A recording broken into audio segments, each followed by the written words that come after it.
All right, how's it going, everybody? We are here on Friday, February 26th. Today we're going to talk about section 7.8, improper integrals. So this is one of those things where I kind of forget my name that goes with these integrals every time. I keep on wanting to call them indefinite integrals. So we want to remember we've got our definite and indefinite integrals are referring to whether or not there are bounds of integration. Improper integrals are referring to integrals that experience an infinite value in either the x or y values associated with the integral. So the two types of situations that we're going to encounter today are where we experience x values that are infinitely large, right here, a bound of infinity, or bound of integration of infinity. And we'll also look at when our y values get infinitely large. What you guys know about this 1 over x minus 1 function is that it experiences a vertical asymptote at x equals 1. But we're going to integrate from, or attempt to integrate from 0 to 2. And since our y values get infinitely large, this will also be something that we want to deal with a little bit carefully right here. So our two scenarios for today are infinitely large x values and infinitely large y values. And how do we deal with those in association with integration? Importantly, I've got kind of two comments before we go here. One, this is not going to be too terribly difficult. I think we cover some harder sections in this class than this one here today. But the really important thing is we're really, really, really setting ourselves up for some of the more difficult major topics in Chapter 11 here today. So this is not just like one day where we talk about infinity and the bounds and then we go do other stuff. Well, I guess technically all of Chapter 8 is going to exist between now and then. But um, like the some of the ideas from today are going to be covered over. I scanned the book really briefly. I think it's something like six different sections in chapter 11 are going to be essentially based on some of the ideas that we're going to talk about here today. And so this is not like a one-off section right here. This is very much us setting ourselves up for like the last entire third of the semester right here today, talking about and in particular, I should say, our case number one right here. Like this type of stuff right here, we're going to be looking at a lot of things that are related to not just adding up an infinite number of infinitely thin objects, but doing that for an infinite amount of time, if you will, in the x direction out there. And seeing that those are some pretty awkward situations to handle, and that we want to get a good grasp on that out there in chapter 11. So this is big time a setter-upper section here for a huge number of topics in chapter 11. So pretty important. We'll be referencing back to some of the ideas from this section quite a few times out there in chapter 11.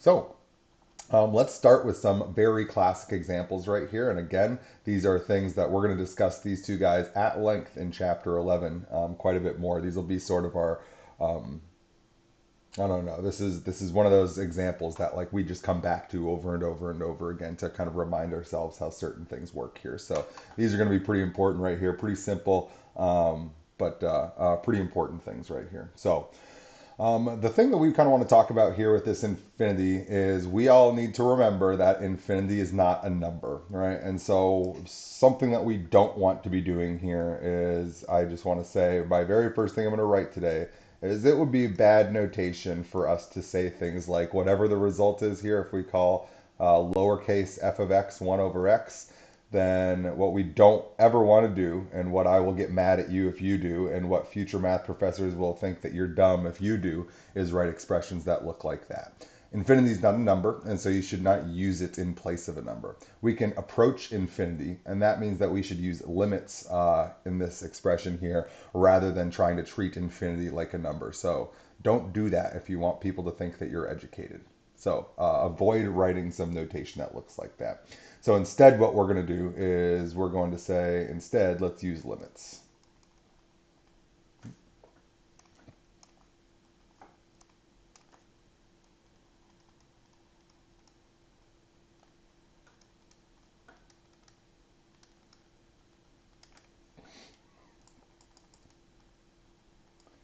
Typically, for kind of no reason, but as you guys know by now, mathematicians just kind of pick something and stick with it.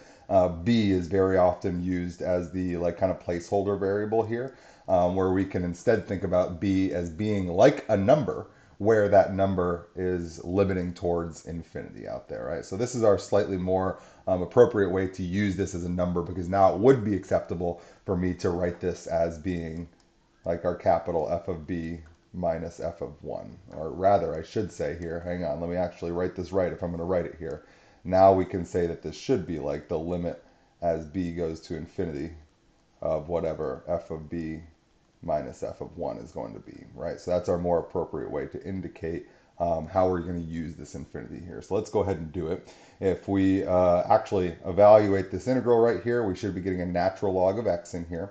So I'm going to get the limit as b goes to infinity of natural log of x, and that is an absolute value. And where'd my little natural log go there? Wait, being a little funny this morning, pen. Natural log of x evaluated from x equals 1 to x equals b. So I'm going to go ahead and do the evaluation here. Limit as b goes to infinity. This looks like it's going to be natural log of b minus the natural log of 1. But what I can see here, based on just some sort of basics of limits here, is it looks like this is going to be tending off towards infinity in the natural log term. This guy right here is equal to 0, so it's not contributing at all. So we're really just saying, what's the limit as b goes to infinity of the natural log of b? And while it's true that taking the natural logs of numbers sort of cramps them down a little bit right here, if you're plugging in infinitely large numbers, you're going to be getting out infinitely large numbers. So I'm going to conclude that this guy is going to diverge to infinity. So our mission right here, our example is stating that we should assess the convergence of the following integrals. And what I've just found is that this integral right here does not converge to any one number. It achieves an infinitely large amount of area that is underneath that curve from 1 to infinity, right? And again, using some limits because infinity is not a number. Infinity is a concept that we can have a number approach, and so it's more appropriate to use some limit notation that's associated with these guys. So let's do kind of the same thing here for our second example and see that we can. So I'm thinking right away to myself, I know that this is not like the 1 over x gives us natural log, but that's only the special thing for 1 over x. Here, I think I prefer to think of this as 1 to infinity of x to the negative 2 dx. And so I think that when I go to evaluate this guy, and by the way, maybe using my limits in a sense slightly later right here, I think I can go ahead and write this as the limit as b goes to infinity of negative x to the negative 1 evaluated from x equals 1 to x equals b. Again, using b as that dummy variable sort of in the slot of where the infinity was. I've done the integration here by adding 1 to the power and doing 1 over the resulting power remaining. So 1 over negative 1 gave me the negative out front right there. And now we can go ahead again and evaluate this, evaluate the bounds of integration, then apply the limit here. So the limit as b goes to infinity of, what am I getting here? I'm getting negative 1 over b minus negative 1 over 1. And I'm going to just clean this up a little bit right here.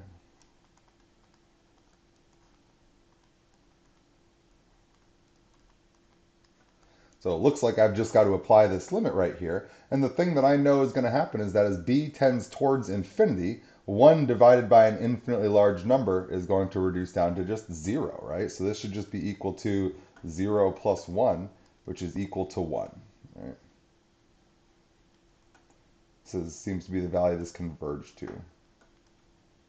Now, I don't think that doing that math was too crazy for you guys. I think that I'm very hopeful that you're completely on board with me saying, oh yeah, don't treat infinity as a number, but we can use limits to talk about infinity and we can have numbers approach infinity. So we introduce a number that we call b and we let b go off to infinity. That's our just slightly more notationally appropriate to handle the infinity here. I don't think that's the weird part about this problem at all. Here's what I think is the crazy part about this problem. I firmly believe that your minds should be absolutely blown by what just happened right here. And I'm going to show you graphically why I believe that to be true. What we just did right here is we asked ourselves how much area was underneath the curve.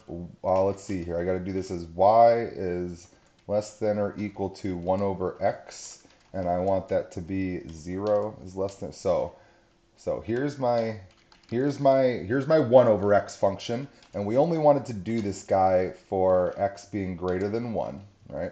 So here's one amount of area right here. And what we just found was that this area shaded in red here, associated with the 1 over x function, that's an infinitely large amount of area as x goes off to positive infinity, all right?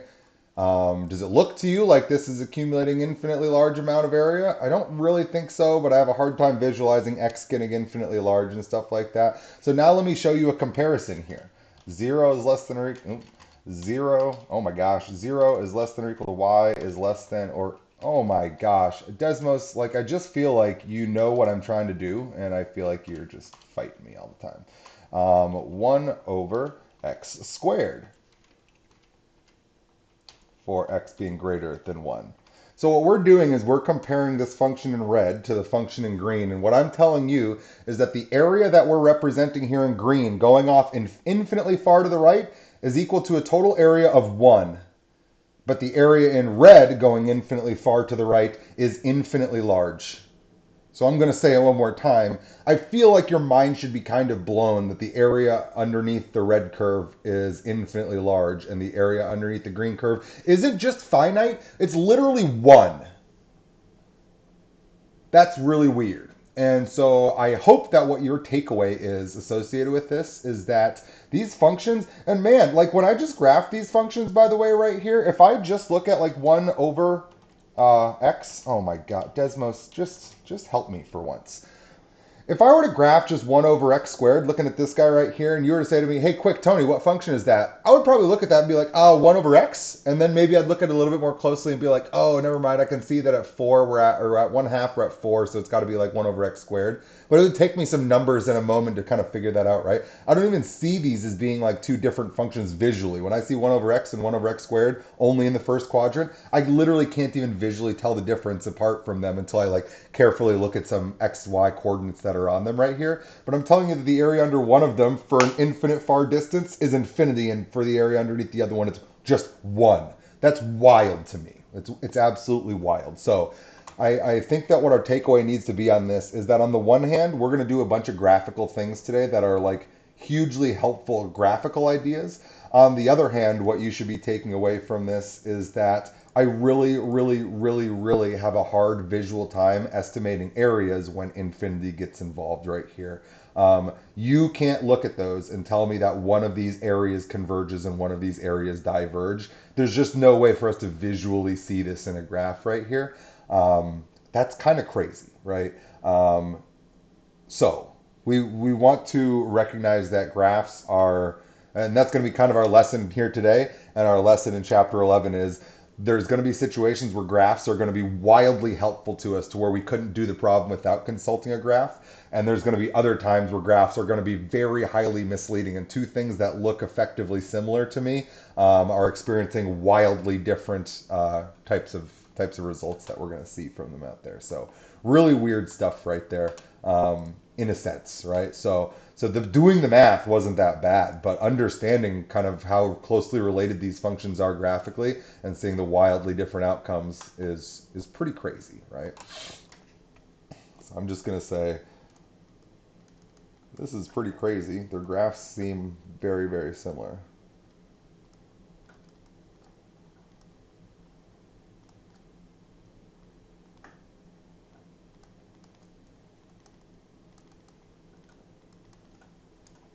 Oh, this is pretty. It is pretty, but it's more crazy than it is pretty. Let me try that again.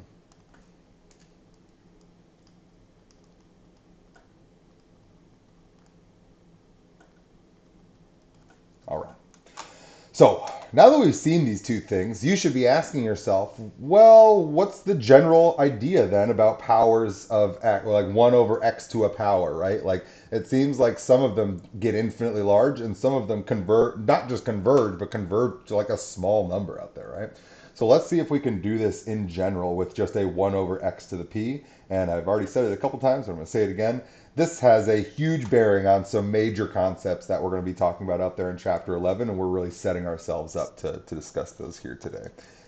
So what I'm going to very first thing do with this guy is say, I want to write this in terms of a limit. I want to write this in terms of a negative power rather than a fraction right here. So I think my slightly more useful form for me is the limit as b goes to infinity of the integral from 1 to b of x to the negative p dx. I think that's my like slightly better notation for that. By the way, I'm feeling like, okay, never mind. I'm all good up there. Thought I made a typo up there. So let's go ahead and do this. So I'm going to go ahead and add 1 to the power. So we're going to get a negative p plus 1. We're going to pop down that negative p plus 1 as a fractional coefficient.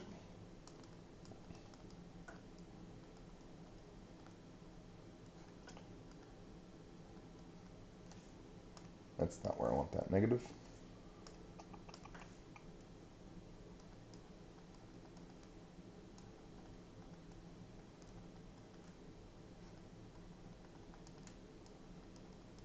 So don't get confused by your p's and by your b's here. The b is the thing that's an x value that's tending off towards infinity. The p is a parameter that is describing the power on the x term in the integrand right here.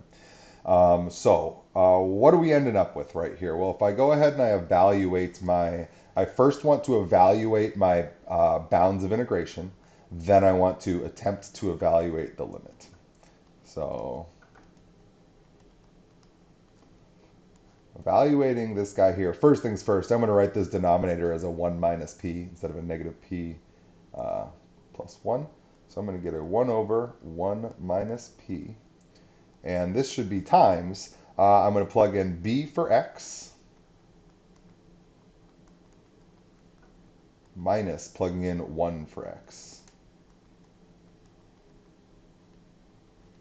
All right, so our goal now is to attempt to evaluate this limit. But here's the thing that I know right away. I notice that our goal here right now is to generalize the results that we saw above. So I know that this is going to be a little bit awkward for me to evaluate. And the reason that I know that is because up here we had a p of 1 versus a p of 2. And one of them diverged to infinity and one of them converged to 1. So I know that I'm going to have like not like one direct way to state my answer right here, because it seems like depending on your choice of p, right here p is 1, here p is 2, according to our general setup down here. It seems like some converge and some diverge. And so I want to be able to come up with 2 different ways to kind of state my overall result from this guy, right? So what does it seem like we're getting here? Well, I can tell one thing right away, which is that this is equal to 1 no matter what p is going to be, right? 1 to any power, as long as 1 to the infinity is one of our indeterminate forms, but we're suggesting like a finite integer value of p right here. In this case right here. So I'm not considering any of the wild cases out there of like p being infinitely large. B is the thing that is infinitely large in this problem right here. So it seems like I am getting limit as b goes to infinity of 1 over 1 minus p times b to the negative p plus 1 minus 1. All right? So I guess here's what I'm thinking to myself. What I can see here is that if b is going to get infinitely large, then what I know is that if I'm experiencing a negative power on an infinitely large number, then it's really like 1 over an infinitely large number and it'll go to 0. On the other hand, what I know is that if this power is positive, then an infinitely large number to a positive power is going to be an infinitely large number, and this thing is going to diverge. All right?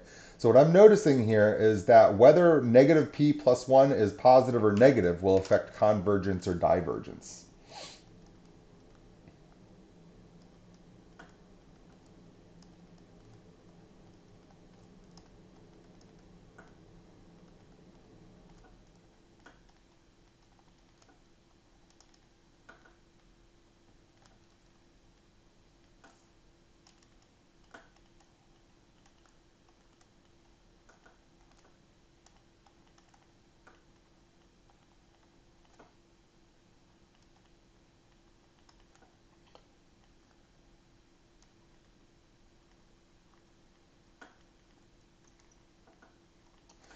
Right, so make sure that you understand this one right now. This is a really, really important key example for us right here.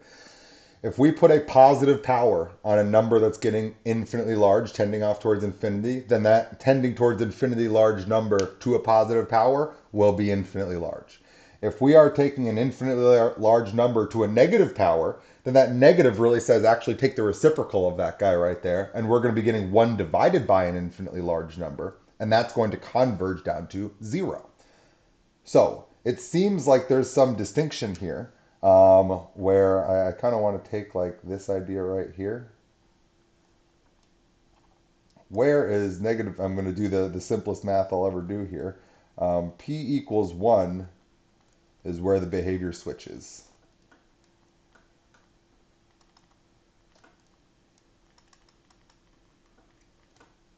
Right? That's where we switch from negative p plus 1 being positive to negative p plus 1 being negative. So let's check out three comparable cases right here.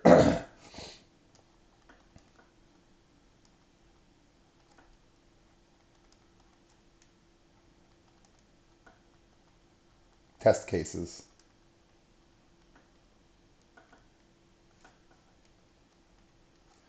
If p is going to be 1/2, for example, then the limit as b goes to infinity of, now I'm looking at this guy right up here, of b to the negative 1/2 plus 1 is equal to the limit as b goes to infinity of b to the 1/2, and that's going to be diverging off to infinity.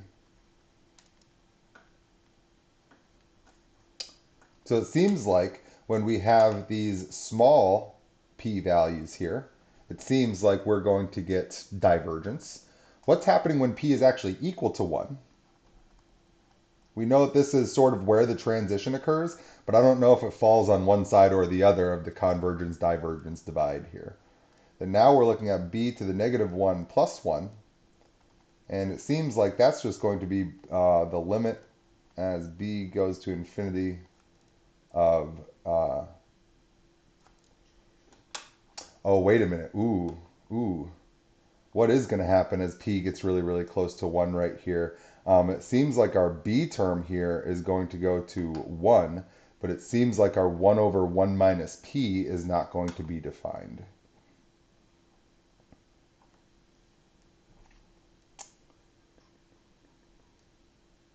Wait a minute. Sorry, 1 second here.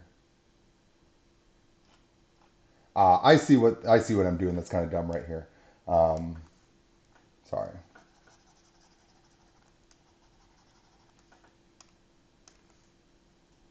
Here's the thing. I kind of led myself astray here. Let me back up on the p equals 1 case right here.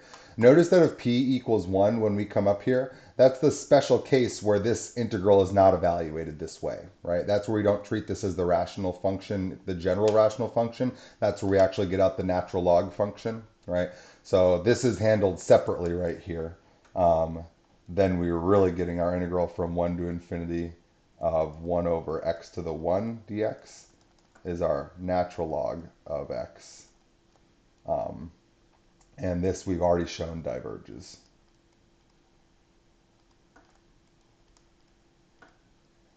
And the reason we have to do this one separately is because we know that 1 over x to the p is handled the same for every single value of p that there is, except for one of them. When p is 1, 1 over x becomes natural log. It's the only one that doesn't turn into some other form of 1 over x to a power. Now, if we're on the other side of the divide right here, then we should be seeing that our limit as b goes to infinity of b to the, now what are we getting here? Negative 3/2 plus 1. Well, that's going to be our limit as b goes to infinity of b to the negative 1/2. And that's the same thing as limit as b goes to infinity of 1 over the square root of b, right? It looks like here as b gets infinitely large, this is actually converging to 0. Right? So what I can see here is this. It seems to me like our goal here was to generalize our behavior of these types of integrals. These are, we're going to name these something special out there in chapter 11, but we're going to see them as sums rather than as integrals. But it seems to me like I can generalize what's going to go on with this parameter p. It seems to me like if p is less than or equal to 1, we're going to diverge. It seems that if p is greater than 1, we're going to converge, and we still want to state what we're going to converge to.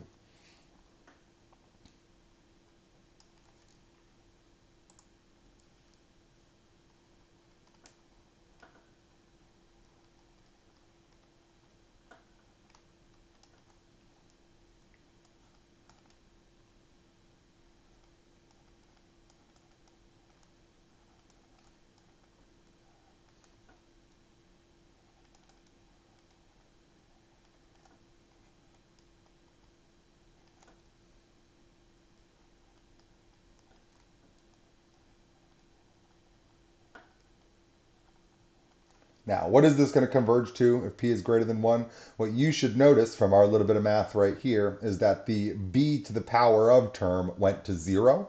And so with the b to the power of term going to 0, all that's really surviving is the 1 over 1 minus p times negative 1. So we're going to get 1 over p minus 1 if I multiply that 1 through right there. So we're going to get 1 over p minus 1.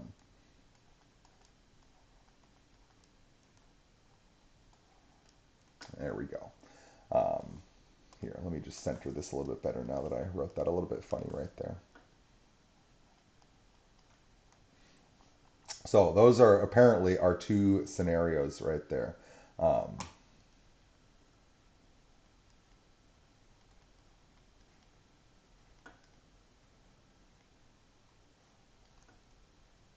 right, that's what we got out from the integral right there. And so that's where we got the 1 over p minus 1.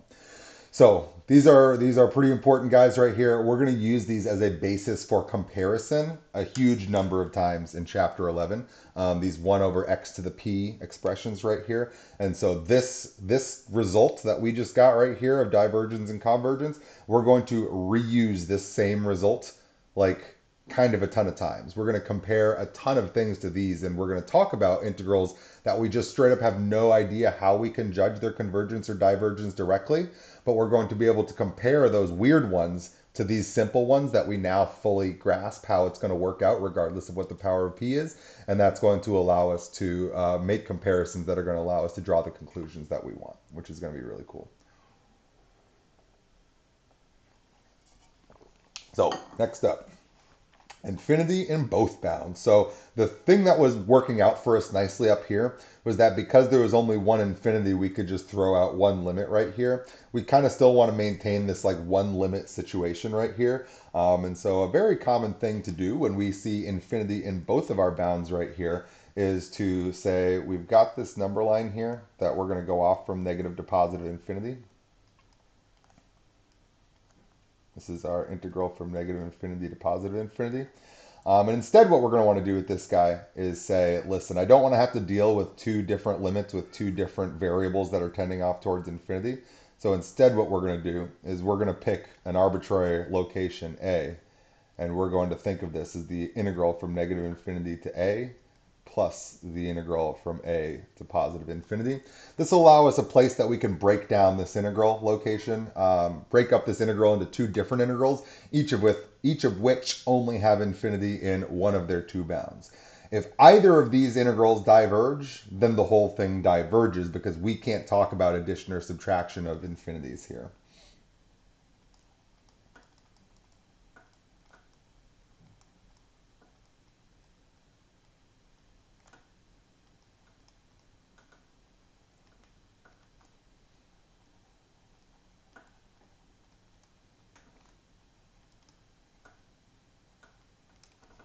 All right.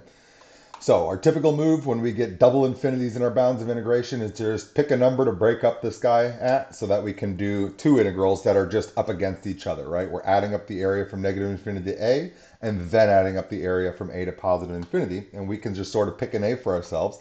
And I would ask you, hey, what seems to be like your good a value that you want to pick for yourself? If you were to pick a number to break this thing down at, what do you think we should pick? I think we should pick the nicest number that there is to do math with. So I'm going to go ahead and pick a to be 0 just for convenience.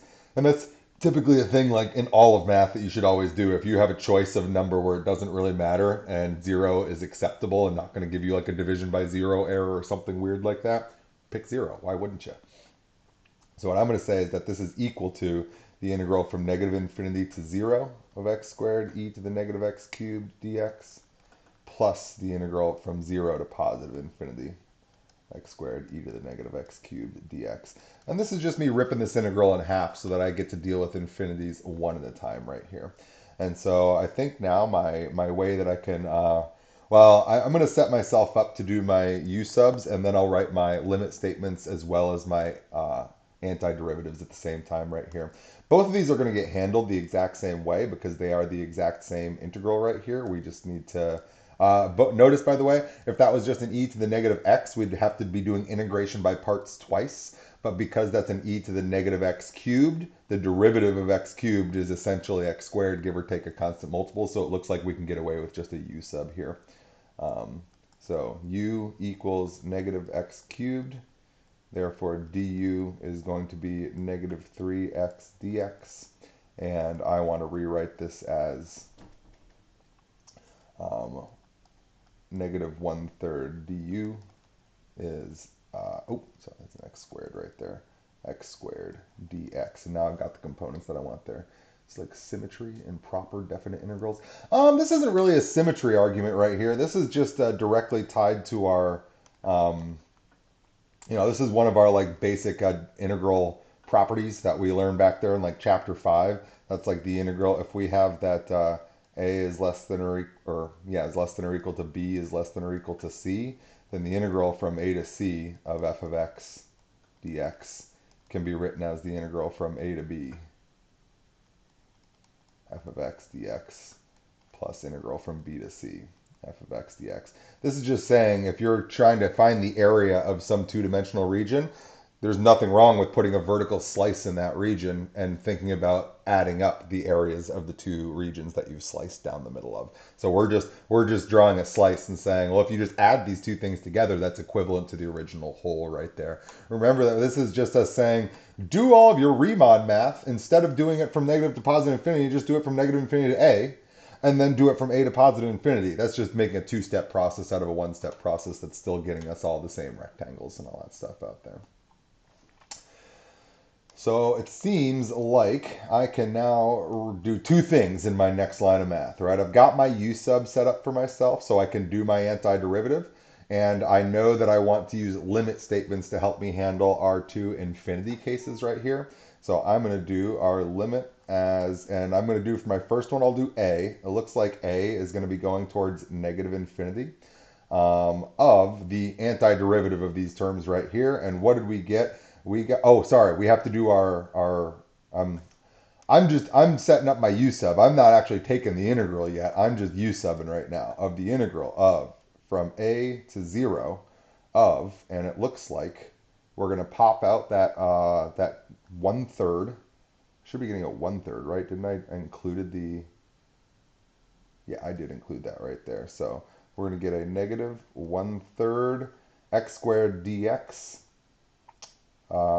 is getting subbed out for the negative 1/3 du, and this is just going to give me an e to the u du plus our limit as b goes to positive infinity of the integral from 0 to b of the exact same thing. But we're handling these two infinities sort of separately from one another so that we're not layering our limit statements together and stuff like that. Because then we'd have to decide like what limit to evaluate first, and that might be a little weird right there. So what I can see is that we're going to be getting out a negative 1/3. So one thing I'm seeing is negative 1/3 is just a constant. So not only can it get pulled out in front of the integral, it can also get pulled out past the limit because there's no u in it, so it can get pulled out of the integral. There's no a in it, so it can get pulled past the limit right there. Those are our two requirements for like, sucking it outside of those operations right there. So negative 1/3 times the limit as a goes to infinity. Oop, negative infinity right there. That matters. Of, and this should just be e to the negative x cubed evaluated from x equals a to x equals 0. Notice here, I took my antiderivative was e to the u, and then I wrote e to the u as our e to the negative x cubed right there following my substitution. So I sort of like skipped that one step right there. I did the integration and subbed back in for x like in one step right there, but I don't think that one's too crazy. Integrals at e to the u. I think you guys are done with those by now. Same exact thing happening right here. I've got a negative 1/3 limit as b goes to positive infinity of, and again, I'm going to do both my, this is going to be equal to our e to the u right there, which is going to be our e to the negative x cubed evaluated from x equals 0 to x equals b. And now we can go ahead and try and evaluate these guys here. So it looks like I am getting negative 1/3, or maybe that should just ride along the whole way out there. I'm going to factor out the negative 1/3 for both of these terms here. Limit as a goes to negative infinity of, and here I'm going to go for my upper bound of 0. So e to the 0 minus e to the negative a cubed. I am going to keep plus right now because I factored out the negative 1/3.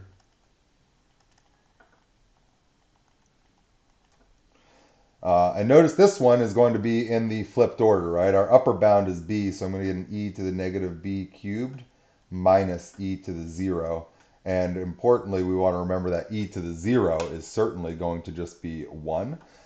So it looks like, so I'm going to use some bad notation right here to help myself out. Um, don't I'd like to discourage you guys from doing it, but also like I do it to myself to like kind of help me remember where these things are going here. Um, so so here's kind of what I'm thinking to myself. This is equal to 1. This is equal to 1. So it seems to me like what I'm really effectively getting here is 1 minus. Now what's going to happen here is it seems like I'm plugging in negative infinity into negative a cubed. Well, if a is negative, then cubing it makes 3 negatives times the fourth negative that's sitting out front. This should be like e to the infinity right there. Plus, over here, it seems like I'm getting 3 negative, or excuse me, just the 1 negative because I'm plugging in positive infinity, cubing it, but then sticking a negative on it. It seems like this is e to the negative infinity minus 1. So it really seems like here we're getting 1 minus infinity. This part diverges. Plus, over here, e to a negative infinity, that's like 1 over e to the infinity power. That's going to be our 0 right there, right? 0 minus 1. So this integral on the right, the positive side, from 0 to infinity, it converged. And in fact, it converged to positive 1/3 if we multiply this negative 1/3 times negative 1. The integral from 0 to infinity converged to 1/3, but it seems like the integral from negative infinity to 0 diverged off to positive infinity. I can see that from the negative 1/3 times this negative infinity right here. And so it seems like the overall value of the integral diverged. So let me kind of generalize what we just saw right here. Um,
So, what we can conclude here is that the overall value of the integral must have diverged since kind of one chunk of it diverged. Even if we had found that both chunks diverge overall right there, we would still be saying that it diverges because what we really, really, really, really don't want to end up accidentally doing is thinking of infinity as a number and then reaching conclusions like infinity minus infinity is 0 or it converges or something like that. And right away, if you're thinking, well, why can't that be true? Is that you should think if we took all of the real numbers, of which there are an infinite number of them, and we extracted the infinite number of integers, are you left with a convergent number of reals take away the integers? Absolutely not. There is still a dense real set right there. In fact, the integers have measure 0 within the reals. You've effectively taken out nothing, even though you've taken out an infinite number of numbers. Doing addition and subtraction with infinities is a big time no-no right there. And we're going to see some examples that are related to that. So in chapter 8, we're going to do a bunch of applications. I almost wish that section 7.8, like I almost feel like this should just be pushed up against chapter 11, except that we kind of need some of these ideas in chapter 8 here as well. Um, but man, like kind of what a big chunk of the rest of the semester is going to talk about, aside from some applications in chapter 8, is going to say, I know that you guys are pretty comfortable with infinity by now, since that's like basically all calculus is like studying how infinity is incorporated into actual like meaningful applications in math. Um, Chapter 11 is going to make you feel way less comfortable with infinity as you once were. And so we're going to get back to struggling with conceptualizing how infinity really works in chapter 11. It's going to be kind of one of the major themes right there. So again, here we're seeing if one half of this integral diverged off to positive infinity, then the entire integral is going to be a divergent integral. Half of this integral went to 1/3, half of it went to infinity. So overall, the entire integral will be a divergent integral right there. So what we've been looking at so far are or I guess we've done four problems, but our two essential examples here have been dealing with infinity as a bound of integration. So this is infinity as an x value is all that we've been considering. Now what we want to consider is what's our proper way to deal with infinity as a y value right here. And so in this case right here, we want to think about, we're going to kind of do a similar sort of breakdown idea right here. And here's the thing with this guy right here. It's really, really easy for you to not recognize that something sketchy is happening right here. I think it's totally a reasonable thing for a reasonable math student to look at that and say, oh, I can do this one. It should just be the natural log of x minus 2 evaluated from 1 to 4, and we can just kind of cruise along right here, no problem. That's a really kind of a bad idea right here, because this is going to experience y values that are going to tend off towards positive infinity over our bounds of integration, right? That's kind of a sketchy thing for us to be thinking about right here. So we know what this graph looks like. This graph has a vertical asymptote at 2.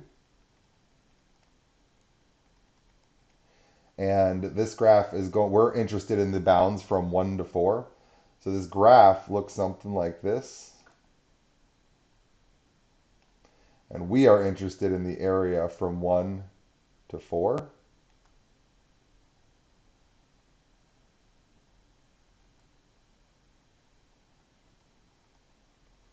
So the point is here, our y values get infinitely large as we get infinitely close to x equals 2, which is one of the values that is within our bounds of integration right here. So what I'm saying here is, and I'm going to do the math right now, and I'm going to show you what is the completely wrong way to go about this right here. I'm going to do it in red.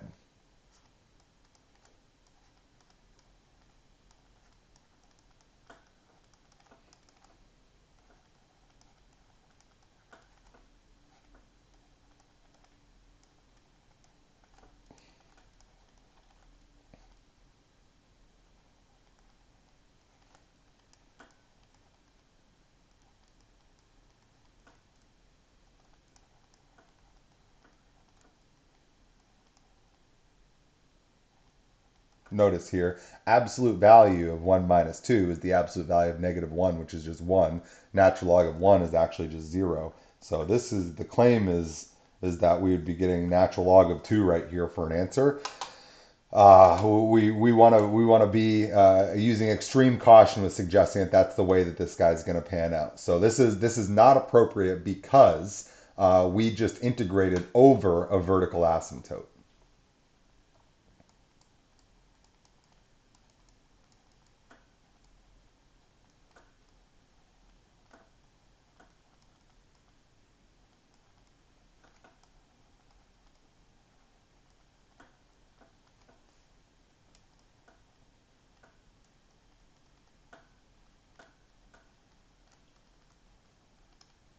And the reason why this isn't going to work out, and this is what we're going to see from our correct math in a moment, is that the reason why this isn't going to work out is because the thing that effectively happened right here is this. The thing that effectively happened right here is we subtracted two infinities from each other and said that must be 0. And we want to be really cautious about making claims about addition and subtraction of infinities right here. So our correct way to do this is going to be doing pretty much the similar thing that we did in the previous problem. Let's break up the bounds at the infinite location. Let's break up.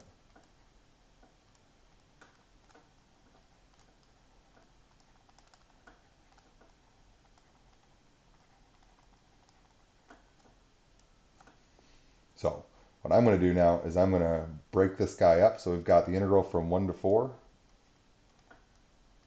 of 1 over x minus 2 dx. My point of concern is x equals 2. So I'm going to do the integral from 1 to 2 of 1 over x minus 2 dx plus the integral from 2 to 4 of 1 over x minus 2 dx. And if I do this, then I can think of this guy as having like really, again, what my issue here is notice that when we evaluate this guy at 2, we're actually getting out a division by 0 error, which is an issue for us. So this is going to be another place where we're going to want to use some limits to help ourselves out with this. I can't do division by 0, so I need to use a limit to kind of write this more appropriately. So in this case, what I think I want to do is write this as the limit, and again, I'm going to use an a and a b. What we want to do is instead of actually using the number 2, since that's not going to make sense, notice here we'd get like a natural log of x minus 2 and we're going to try and evaluate it at 2. Like, what does that really mean? Natural log of 0 is an undefined quantity, so we can't do that. So what I want to do here is I want to approach 2. And notice here, these are all the values that are between 1 and 2, so it's all the values that are less than 2. So I want to approach 2 from the left-hand side. So remember your one-sided limits right here. And I'll state this as my integral from 1 to a of 1 over x minus 2 dx. And very, very similarly here, we can set up a limit as b goes to. And so, again, notice here, I've got 2 to 4. These are all the values that are greater than 2. So I can't use 2 because natural log of x minus 2, when we evaluate at 2, would be giving me natural log of 0. That's an undefined quantity. So instead, I'm going to approach 2, and we can see clearly from the values that, since they're between 2 and 4, that the approaching 2 is happening from the positive side. It's from the positive part, from the upper side of 2, we're converging down to it, as opposed to converging up to it like we did with our a part right there. So this is going to be our integral from b to 4 of 1 over x minus 2 dx. Now I'm going to go ahead and evaluate this thing and get my natural logs.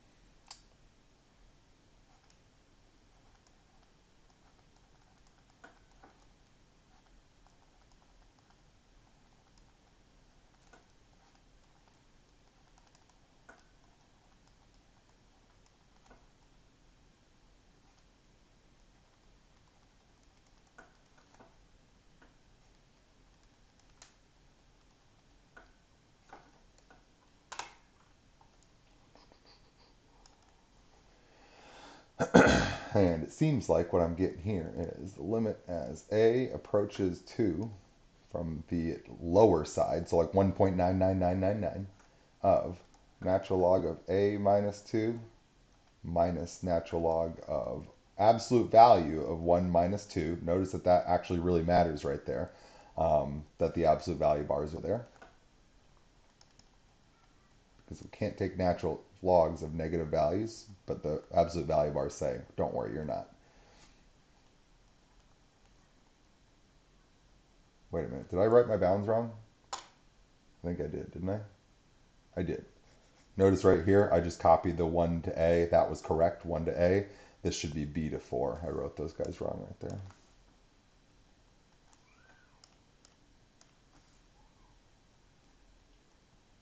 Okay, so this should be our natural log of 4 minus 2 minus natural log of b minus 2. Falling off the page almost over there. There we go. And so let's see if we can kind of clean this guy up here a little bit. This should be the natural log of negative 1, which is the, and that's absolute values, which is the natural log of 1, which is 0. So I'm good with that piece right there. Over here, it looks like this is just the natural log of 2. So it seems like what I'm getting here is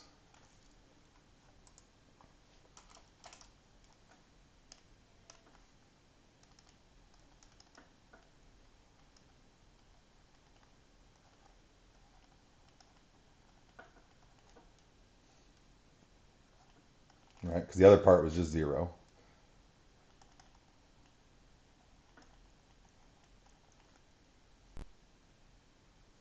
I'm noticing that this limit does not whatsoever affect this term right here. So in fact, I'm going to wait 1 second and I'm going to write this as um, plus the natural log of 2 minus limit as b goes to 2 from above of natural log of b minus 2. So now we can go ahead and attempt to evaluate both of these limit statements that we're getting right here. And here's the thing that I'm noticing. In both of these cases, as we approach 2 from below, here we're getting the natural log of a infinitely small negative value, right? We're approaching 2 from below. So this is like me doing 1.999999999 as my a value right here. That should be giving me natural log of a negative tiny number, but it's the absolute value of that negative tiny number. So it's really like the natural log of 0.00000001. And so what we're going to get here is like an infinitely large valued term right here, right? Or excuse me, infinitely small. I know that my natural log values are getting infinitely negative as we get closer and closer to that value of 0 right here. So this is, I'm going to put it in quotes right here because I'm saying equals negative infinity plus natural log of 2 minus over here, same thing with this guy right here. It seems like I'm getting my values are getting infinitely close to 0 for the natural log. So it's a minus a negative infinity again. And so it seems like we are going to diverge with this guy because we're doing addition and subtraction of infinite values right there. And we should never in our lives conclude that we are confident that infinity plus or minus infinity is going to like perfectly cancel out and give us some convergent value right there. And so notice it's really important that we stop and acknowledge this, because if we do this the wrong way, then what we're getting is we're getting the natural log of 2 out of this integral. But that's us kind of discounting that's us basically saying, I know that infinity minus infinity is 0. And it's like, you better be a little less confident about that, right? So whenever you see that you are integrating over a vertical asymptote, you need to stop and break down your integral into the two different components at the vertical asymptote, and then proceed on the evaluation using limits rather than just ignoring the vertical asymptote out there, right? So, other cool things that we can do then is we can stop and say, well, listen, I know that I have issues with things like natural log at 0. So I'm immediately concerned about my ability to evaluate this integral right here, right? So let me just say, infinity in the integrand.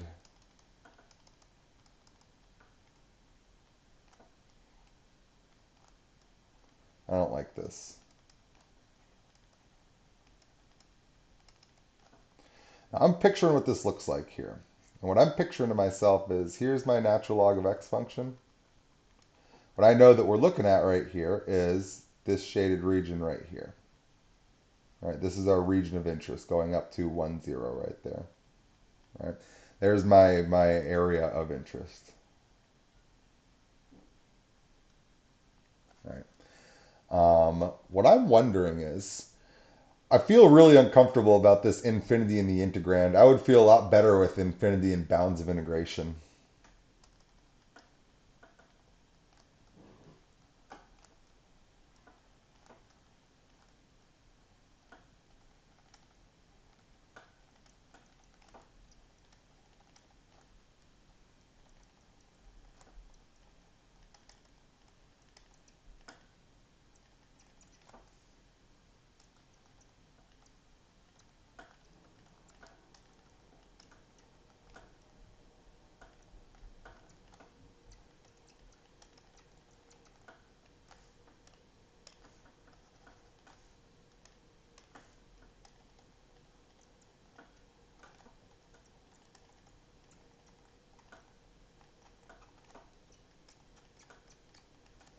So here's my question to you. Currently, the thing that I don't like is a y value.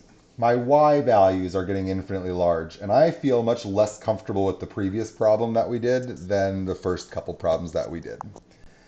I feel like I'd be a little more comfortable if my infinite value was instead in the x values instead of the y values. Furthermore, our integrand in this case is the natural log of x function. Is there some way that you know how we can, in a sense, effectively swap our x and y values in association with the natural log function? What happens if you take y equals natural log of x and swap the x and y values? What happens when you resolve for y? I feel like there's a way that we can, instead of having outputs that are infinitely large with the natural log function, we could have inputs that are infinitely large with the inverse of the natural log function, also known as the e to the x function.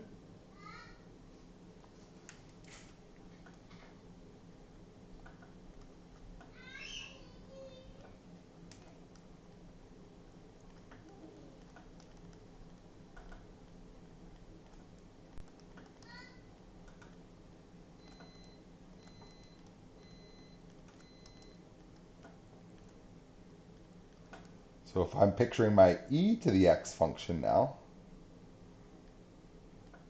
here's the thing that I'm seeing. This chunk that's right here, that goes up to the point 0, 1,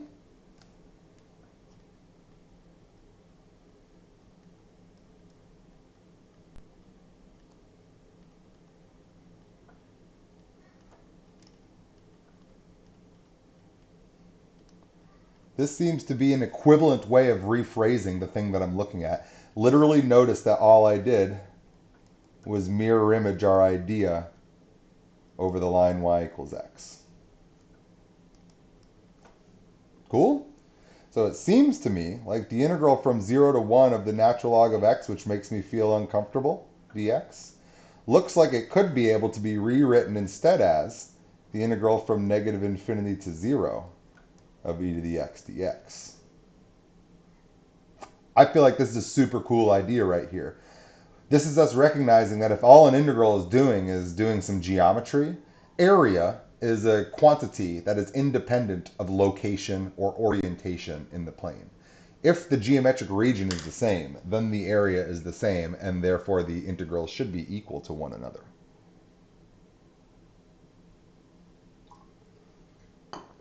So all we did is swap x and y, and we're using the inverse function with effectively what are inverse bounds. And now this guy has the infinity located in the x components, whereas this guy had the infinity located in the y components. This one feels a lot better to me. So I think I'm going to just go ahead and do my limit as b goes to negative infinity of, and what do we got here? Well, the antiderivative of e to the x is just e to the x, evaluated from x equals b to x equals 0. And that is equal to, let's see, I'm going to get my limit as b goes to negative infinity of, upper bound is going to give me e to the 0, minus my lower bound is going to give me e to the b. And that is going to be giving me basically here, this, and again, I'm going to use my bad notation right here. Okay, I'm not going to. I'm going to force myself to write this like I'm actually a mathematician. Here we go. Oops, oops, oops. Drop my negative. It makes the entire difference in this problem right here. Negative infinity, e to the b. Well, if I'm plugging in negative infinity for b, then this is really like a 1 over e to the infinity power. So this guy is going to 0 right here. And it looks like this guy overall converges to 1. So I think I can say my integral from 0 to 1 of the natural log of x that I didn't want to do was the exact same thing as the integral from negative infinity to 0 of e to the x, which was easy for me to do. And I was able to confirm that that guy converged to just the number 1 right there. And so more of these weird ones, by the way. Like, are you guys all down with the fact that the literal entire left-hand side of the e to the x function, the area underneath it, is straight up 1? And then, even crazier than that to me, is the fact that the area underneath 1 over x squared from 1 to infinity is also 1.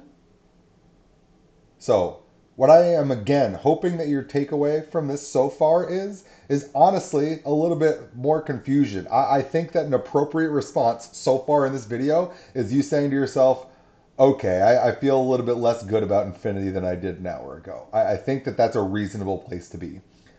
But we don't just get scared and hide in the corner when stuff like that happens. We say, oh, it sounds like I really need to learn the content in chapter 11 to feel a little bit better about this stuff. That should be the way that you feel about this. This is insane that the area underneath e to the x from 0 to infinity, or under e to the negative x, and again, let me just kind of state this right now.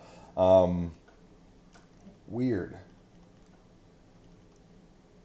These two integrals are equal to each other. Integral from 0 to infinity of e to the negative x dx equals the integral from 1 to infinity of 1 over x squared dx is equal to 1. That's borderline unbelievable to me that either of those would converge at all, let alone converge to 1, let alone both of them converging to 1. Infinity's weird, man, and it's going to keep being that way. I think that's the sentence I'm probably going to say more than any other. You guys know I like to repeat myself. Infinity's weird, man. That's gonna be my repetitious theme, I think, for the duration of the rest of the semester right here. So, our next example here. This one is huge. This guy right here is like one of the most important concepts in all of chapter 11. Chapter 11 is 12 sections long, and I would say that it's like the first like 9 sections do one job, and the last 3 sections do a different job. Of the first 9 sections of chapter 11, I think that the number one most important, most practical, most useful thing that we get out of it is the broad concept of the use of a comparison theorem. This is our first comparison theorem right now. We're going to see the comparison theorem for integrals in chapter 11. Our most used tool that we will get from chapter 11 will be the comparison theorem for sums. So the concept is going to be exactly the same thing. One is going to use summation notation. One is going to use integral notation. And an integral is a sum. It's just a sum that we've taken an infinite limit for. So these are really, really, really closely tied together. So what I want to know is, does the graph of e to the negative x squared dx underneath the entire graph from negative to positive infinity, does it accumulate an infinite amount of area, or does it only accumulate a finite amount of area? Does it converge or does it diverge? And the whole problem is that like this is the integral that we've talked like 40 times this semester that we straight up can't do. There is not an antiderivative for this integral right here.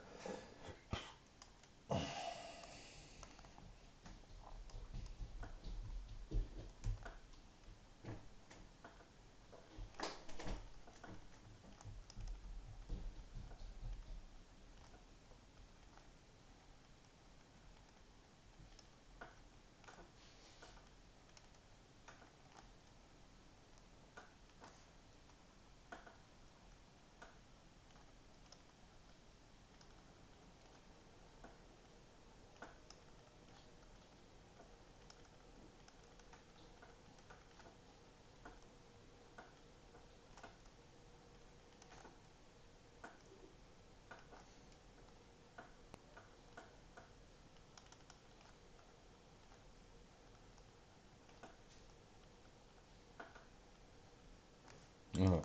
I'm like phonetically spelling functions, fung with a G, functions. So here's the deal.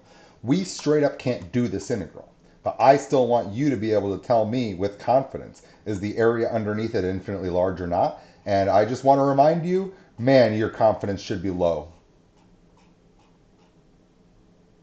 Man, your confidence should be low. These two graphs to me are essentially indistinguishable unless you give me specific details about the graph. If I just see a snapshot of them, they look the same to me.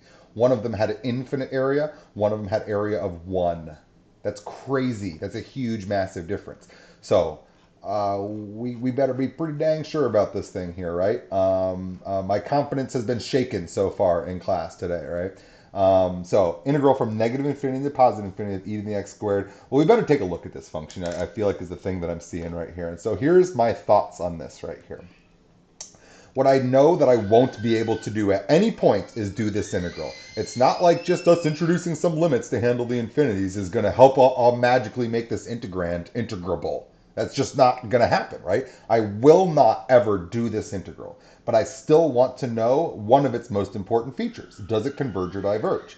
And so here is what I'm thinking to myself. I can still look at a graph of this function. The graph isn't going to be super crazy. And what I'm thinking to myself is this. If I can find, and this is our comparison,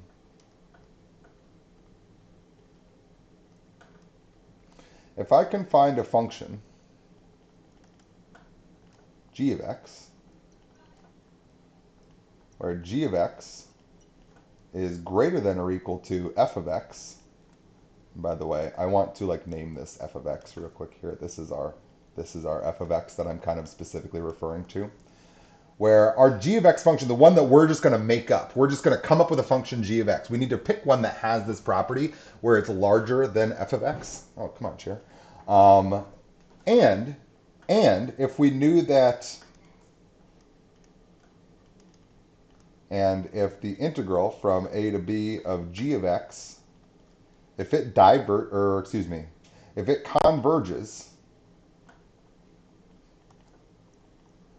then the integral from a to b of f of x must also converge. So here's what I'm saying to you. Oh, this matters so much. Don't just read this sentence and be like, huh, okay, I'll get it later. Stop. This is one of our most important remaining topics of the whole year, and we have more than half the year left to go. If I know that this integral is going to converge to a number, and if I know that the graph of this g of x function is always above the graph of the f of x function, then all of the Riemann sticks for f of x, every single one of the infinite Riemann sticks, are all shorter than the Riemann sticks of g of x. And so therefore, when I compute the integral of f of x, which I'm claiming I actually can't do right here, I know that it's also going to converge because it must have a smaller value than something that was finite. Right? If I say that the integral of the g of x function over these same bounds is a finite number, and that the height of the f of x graph is below the height of the g of x graph, it must be that f of x is also going to converge to a finite number, because it's got less overall area, less than a finite number. Now, notice that if I change some words in here, this stops being true. Right? If g of x diverged and f of x is below it, f of x might be small enough below it that it might converge, or maybe not. I don't know. You could take infinity and divide it by 2 and you're still going to get infinity, right? I mean, the answer to that is yes. So this direction of this comparison only works this way, right? So if we can come up with a function that's always above f of x, and if that function has a convergent integral over those same bounds, then the smaller function f of x, our function of interest, will also be guaranteed to converge. That's part 1 of the comparison theorem. Part 2 of the comparison theorem is flipping all of this statement around right here. If I can find a function, oh my gosh, find a function g of x, where g of x is larger than f of x, less than, so the g of x function is now a function that's completely below the f of x function. And if the integral of g of x dx diverges, then that would be saying our integral of the f of x function is larger than something that diverged off to infinity. So we must also diverge off to infinity for our unknown, uncomputable integral here.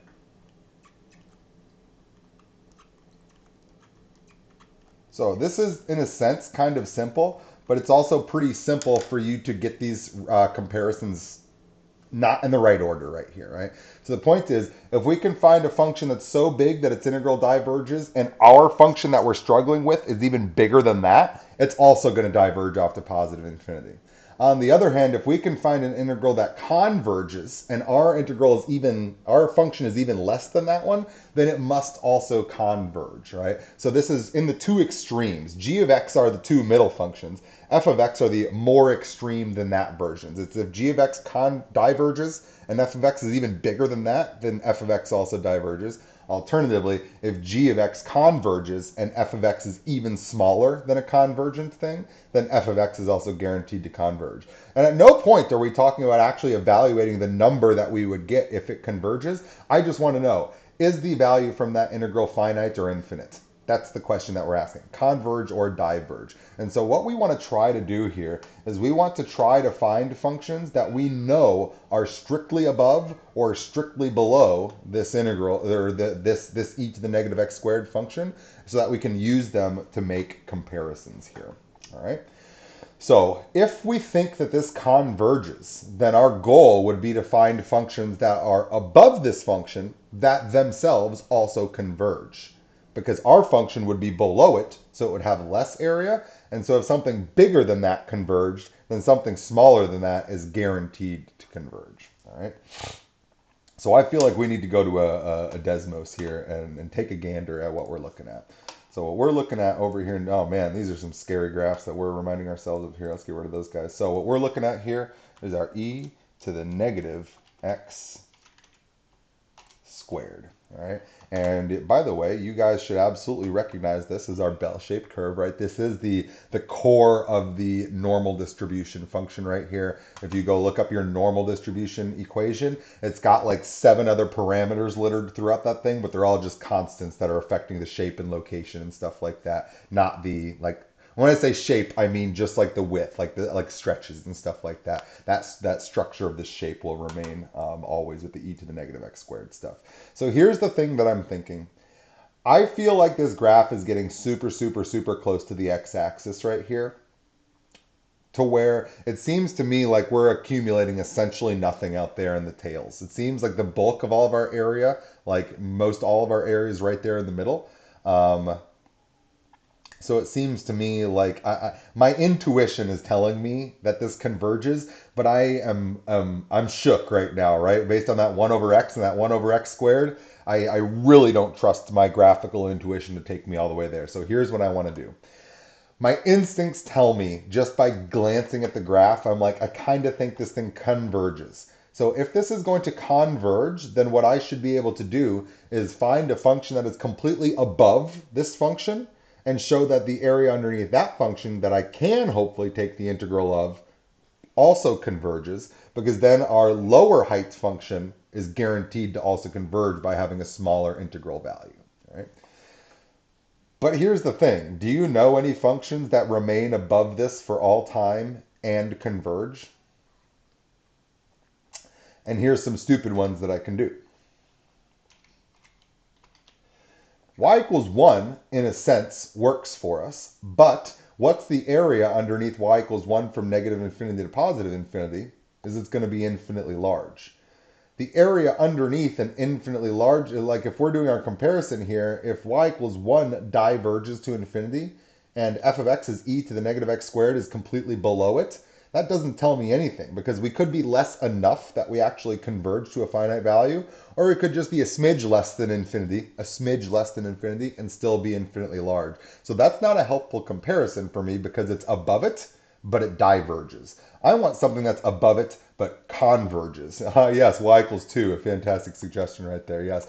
So yeah, just making this worse, now we have double infinity right there, right? In fact, 4 times infinity, because we got a negative and a positive infinity in there, right? We have 4 times infinity. Don't do things like constant multiples of infinity. So here's the thing that I'm feeling out on this guy right here. What I'm feeling for myself is that I don't know a way to build a function that's going to be like nicely just barely above this thing. So here's what I think I'm going to do instead. I'm going to do a kind of a multi-part comparison theorem here. What I feel like when I look at this middle chunk, like from negative 2 to 2, is I feel like if I only thought about negative 2 to 2, it's really, really easy for me to find some functions that are completely above it but converge in their integral. I also think if I just look at the tail And in fact, even better, just look at one tail instead of both tails at the same time. I feel like it's going to be really easy for me to come up with a function that is like underneath this graph, or sorry, that is just above the graph, but only out in the tails out there. I think that would be something that's also easy for me to do. So what I'm going to do is we're going to do this guy in chunks. So here's the thing that I'm thinking to myself.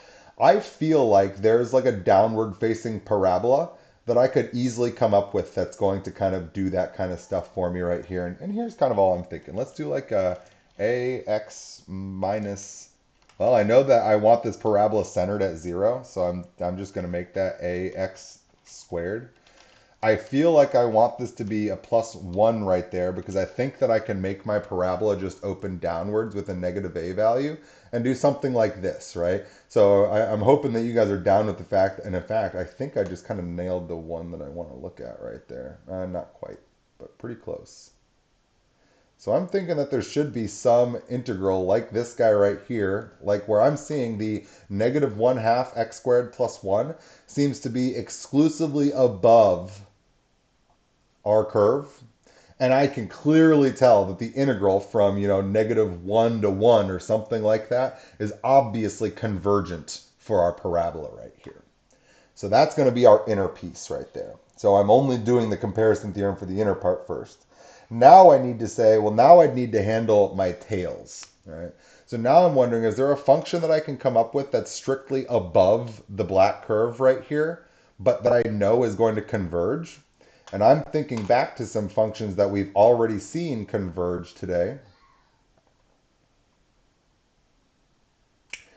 I'm noticing that e to the negative x squared, sorry, I put my verbal emphasis on the wrong term there, e to the negative x squared should be decaying even faster than e to the negative x. So I'm suspicious that e to the negative x is actually above it. It's decaying at a slightly slower rate. It's decaying at a linear exponential rate rather than a quadratically exponential rate, right? So let's see what e to the negative x does for us over here.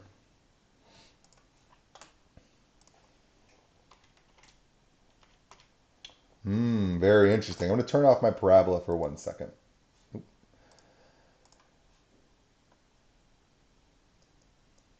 What I'm noticing here is that my purple curve, e to the negative x, I can't use it between 0 and 1 because it's below. And I'm thinking that I know this e to the negative x converges, but it seems like this e to the negative x is above my e to the negative x squared. I can compute the integral associated with e to the negative x with infinities involved. In fact, we've already seen that it converges. I feel like this might be something I can use for my outer pieces right here. All right. So 2 times the integral from 1 to infinity of e to the negative x would give me both of my tails. Negative 1 to 1, using the parabola, would give me my middle parts. And if collectively the sum of those 3 parts is convergent, then my e to the negative x squared was completely below for the entire time, and I'd be good to go. So let me kind of show you what I kind of mean with this guy right here. I'm gonna form up my graph a little bit better right here. If I do negative 1 less than or equal to x less than or equal to 1, then here is my parabola part. Turn it back on. I want to attach that to this guy from for x greater than or equal to 1. And I want to do the other side of that guy as well. So like a e to the x for x less than or equal to 1. Right? And, oh wait, less than or equal to negative 1. So here's what you should be seeing. I'm going to turn off my original function. These 3 parts that I have now built, collectively, the area underneath all of them is more, guaranteed more, than the area that's underneath our curve of interest. So if I can show that the sum of these 3 integrals right here is finite, then the area underneath this curve must be even less than that finite value, and therefore it is going to also converge. If I can show that, then that's what's true. Otherwise, I might be thinking to myself that we need to go in a divergence showing direction right here. All right. So what I've done here is I've come up with 3 functions that I can integrate even with infinite bounds. That's an important thing. I can do the integration here. And very importantly, all three of these functions collectively span all from negative infinity to infinity, being above our function of interest. And therefore, if the area underneath them converges and it's more than what we're interested in, then the thing that we're interested in must also converge because it's less than whatever that finite number is going to be. So this, I think, is my good graph right here. I guess what I want to do, let me change up some colors and then bring this into our notes right here. I'm going to make this, I don't know, I'm going to pick, make this guy blue, and let's make all three of these guys orange right here. And I'm going to get rid of this and just call this negative 1/2 right here.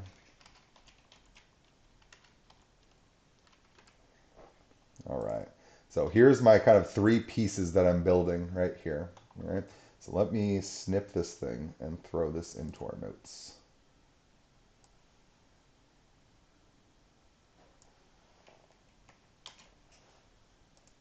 All right.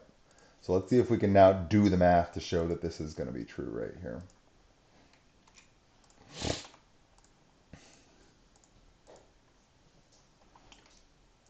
So I want to just make some statements right here.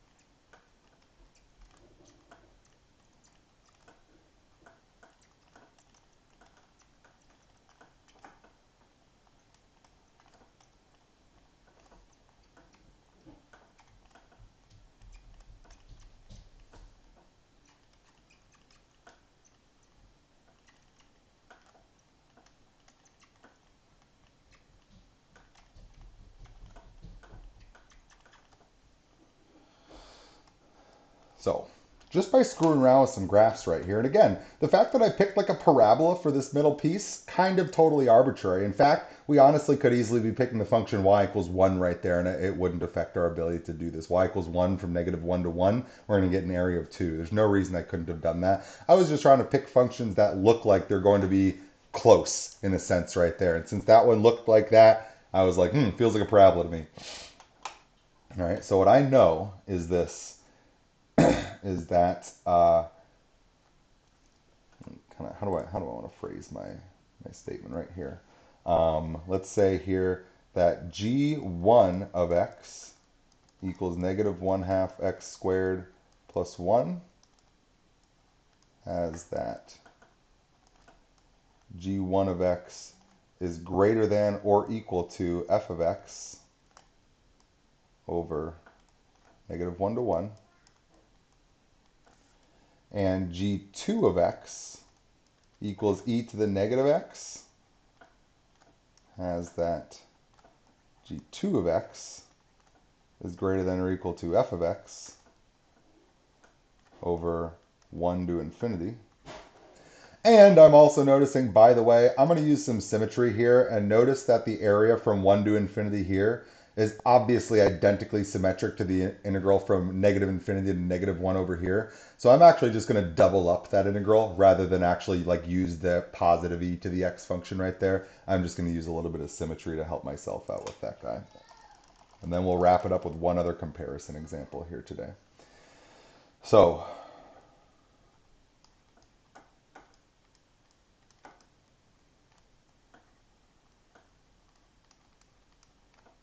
my comparison quantity. I want to look at the integral from negative 1 to 1 of negative 1/2 x squared plus 1 dx plus 2 times the integral from 1 to infinity of e to the negative x dx. That's my comparison quantity. That's like my overall g of x. That's getting me the area underneath all of those orange parts out there, which I know for a fact will be larger than the integral of our undeterminable f of x function, e to the negative x squared. If this value converges, then the integral of e to the negative x squared from negative infinity to positive infinity also converges. So let's go ahead and do this here.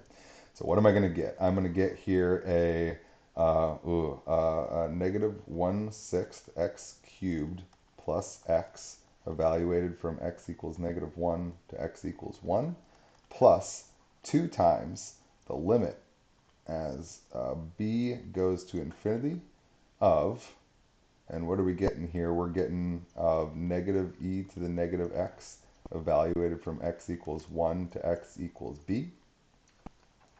Let's go ahead and take a look and see what happens here. So I'm getting, plugging in 1, I'm getting negative 1/6 plus 1 minus, plugging in negative 1, I'm getting positive 1/6 minus 1 plus 2 copies because this is my right tail and my left tail.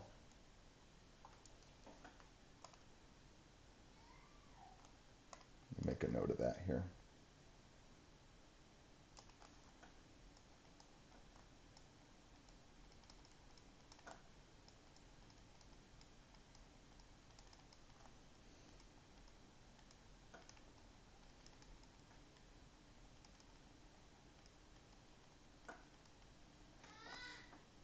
Okay, now carrying on over here, 2 times this guy, we've got our limit as b goes to infinity of, and I've got negative e to the negative b minus negative e to the negative 1. All right.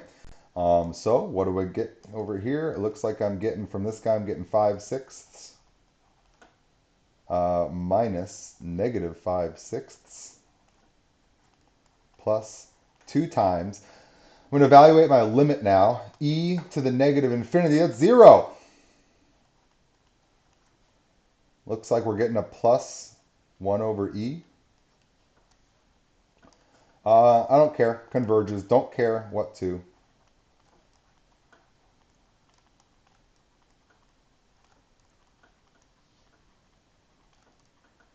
The whole point is I'm saying we're not getting out any infinities here, right? The infinite component of this guy went to 0 right there. The one infinity I had to deal with did not introduce infinity in my result. And so I know that this converges. And so I think I can say, since g of x equal to, let's see here, let's do this in order. E to the x for x less than or equal to 1, negative 1/2 x squared plus 1 from 1 to 1. Okay, I guess technically speaking here, if I'm being super careful, I don't want to overlap those values since that's not actually continuous. E to the negative x for x being greater than 1. G of x equal this has g of x greater than or equal to f of x on x in negative infinity to infinity. And the integral from negative infinity to infinity of g of x converges. It must be that the integral from negative infinity to infinity of f of x. Man, dropping my dx is all over the place today.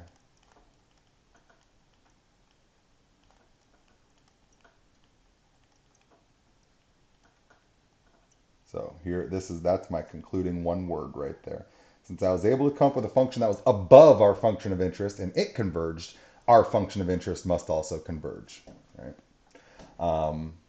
If we were able to find a function that was below our function and that below function diverged, then ours being even bigger would mean it's guaranteed to also diverge. That would be our opposite scenario right there, right? So this is a pretty gross example in the fact that we had to come up with a piecewise function. And by the way, tons of other piecewise functions would have worked here. I think I could have used a constant function instead of the parabola right here of just y equals 1. And I bet I could have, if I wanted to, use like a 1 over x squared. And I think that would have also been above it for the exact same bounds right here.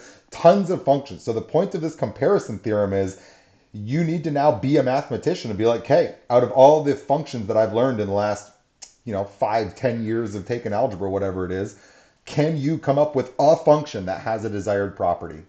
You can use linear, exponential, constant, rational, all these different things are available to you. And you now need to search through the catalog of functions in your head and say, I'm searching for something that has these desired properties here. Can I reverse search a function by its properties? And if you can't do that, then you can't use the comparison theorem, which is like one of the most important theorems for the entire rest of the semester right here. So being able to be creative and come up with functions that have the properties that you want is going to be like an essential component of kind of the direction that we're heading right here. All right. So I like this one because this is just like come up with something.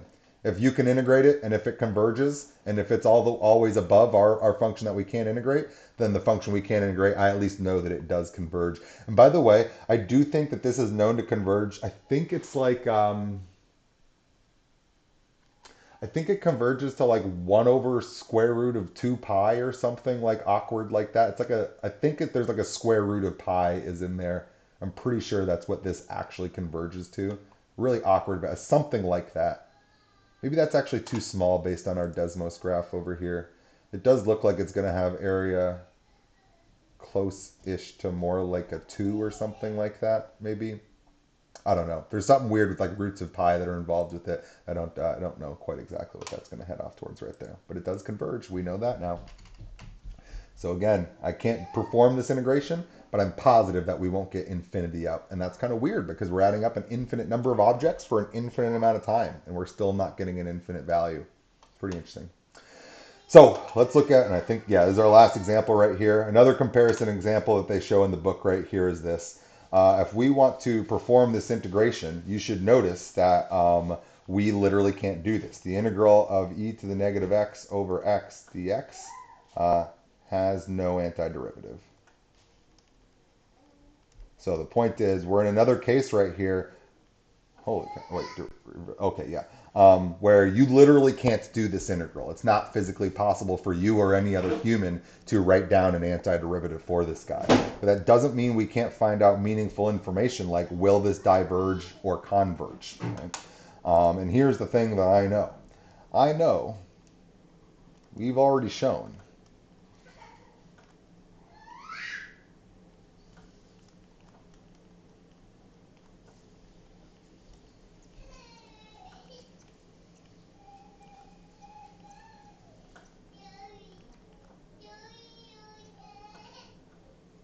we can see easily.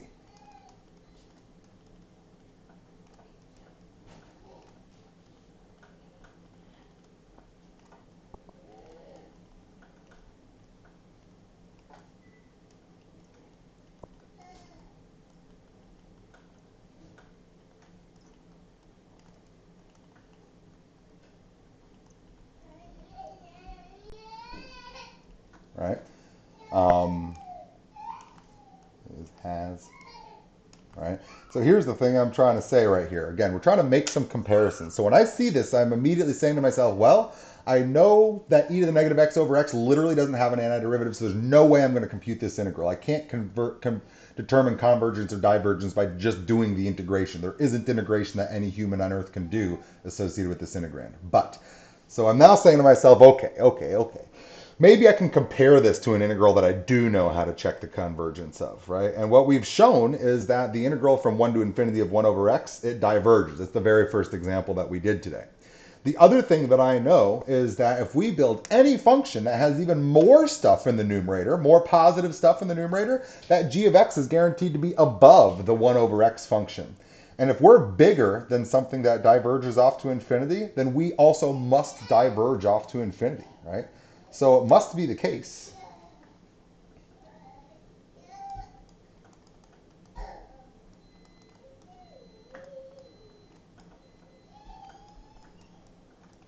that 1 plus e to the negative x over, oh wait, yeah, over x is greater than 1 over x for x in the interval of interest.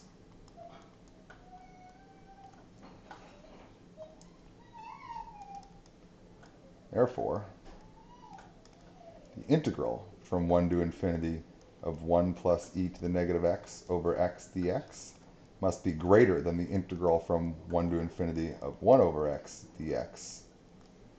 And that means that the integral from 1 to infinity of 1 plus e to the negative x over x dx is greater than infinity, right?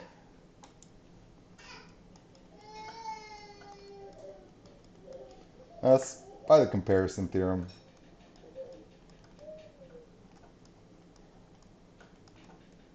The integral from 1 to infinity of 1 plus e to the negative x over x dx must diverge. Its integral value is guaranteed to be even bigger than this integral value, which diverged off to infinity. So it must also diverge off to infinity. So these are the sort of games that we're going to be playing. And man, this is straight up a game right here. I'm not going to say it's a trick because it's not. This makes a bunch of sense to me. If you're adding up rectangles that have more height than other rectangles and they all have the same widths, then the areas of the taller rectangles are more. That's not that hard to understand.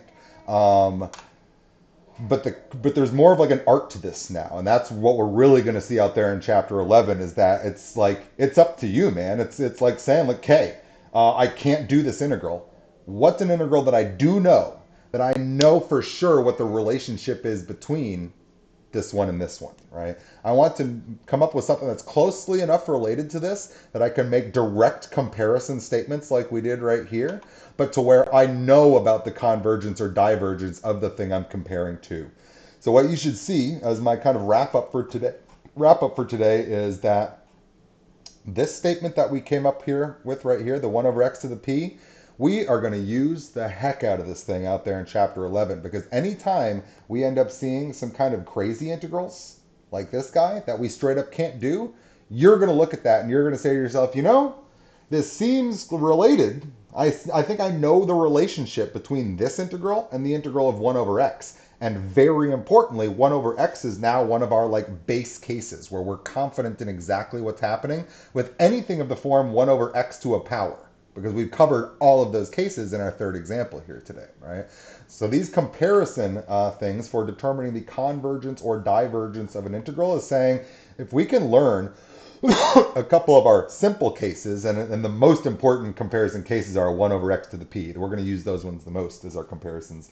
But we've seen clearly that we're using other things for comparisons as well right here. Knowing things that we can compare against is really, really, really practical. So this is one of those cases where we say, listen, even if most integrals are not integrable, if we can compare them to some integrals that we do know if they converge or diverge, then maybe we can intuit whether or not these undoable integrals themselves converge or diverge. So notice that we wrapped up the class today with finding out information about integrals that you and no other mathematician on earth can literally find an antiderivative for. It's not possible, but I still can tell you that this one is guaranteed to diverge off to infinity, and this one is guaranteed to converge to a constant, some constant finite value.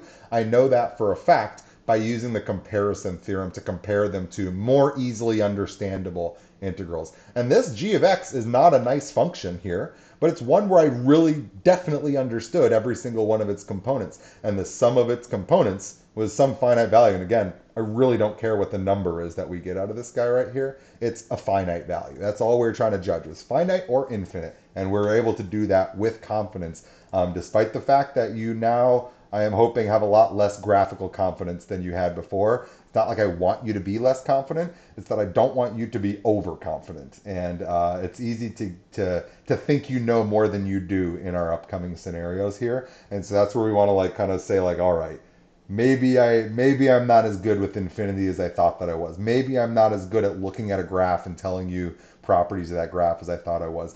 Where we're headed next week, we're going to talk about arc length, and we're going to talk about surface area. I think those are 8.1 and 8.2. Those are our two videos for next week, I believe. And we're going to see some more real weird relationships out here. We're going to see shapes that take up, that I can put within a finite box in space, but have infinite length. That's really weird to think about. We're also going to see shapes that have that have finite volume as a 3D shape, but have infinite surface area. And again, so I think the theme of the first 40% of this class that sort of ended today is, can you integrate really well? And I think the answer now is yeah. You guys have a ton of integration capabilities. The theme of the remaining 60% of the class is, I know you think you're good with infinity, but I promise you're less comfortable with infinity than you probably should be. And we want to get to a more responsible relationship with infinity that's more appropriate based on the fact that it does a lot of strange things that are difficult to wrap our head around. So while everything in calculus is all about dealing with infinity, the remaining 60% of this class is going to, like I've said a couple times now, kind of shake your confidence in your ability to intuitively understand infinity. And it's going to show you that a lot of things are possible that you probably didn't really consider to be possible, like the two examples I just stated with arc length and with surface area coming up here. We're going to see some unintuitive results come out of those guys, but super cool formulas that we're going to build that again are going to just follow some basic geometry once again in a really satisfying way. I love the construction of the arc length formula. Super cool. It makes me feel really good that I do understand how integration works. So, pretty excited. So I love Chapter 8 content, but I almost feel like it's a distraction from some cooler ideas that we're seeing with Infinity that we're really going to explore at length in Chapter 11 coming up. So, Chapter 8, we're back to applications. Chapter 11, we're back to making you feel uncomfortable. This is the theme of Chapter 11 in general, right there. So I'm hugely looking forward to the remaining content that we have coming up here. Chapter 8 and Chapter 11 are both awesome. Remember that we skipped Chapter 9, I think it is, because I think that Chapter 9 is differential equations, and that's its own whole course. There's no way that that deserves to be talked about in one chapter. That should really be like 3 entire semesters on its own. And so we just skip that as a chapter and make it its own next class that you're going to take next spring.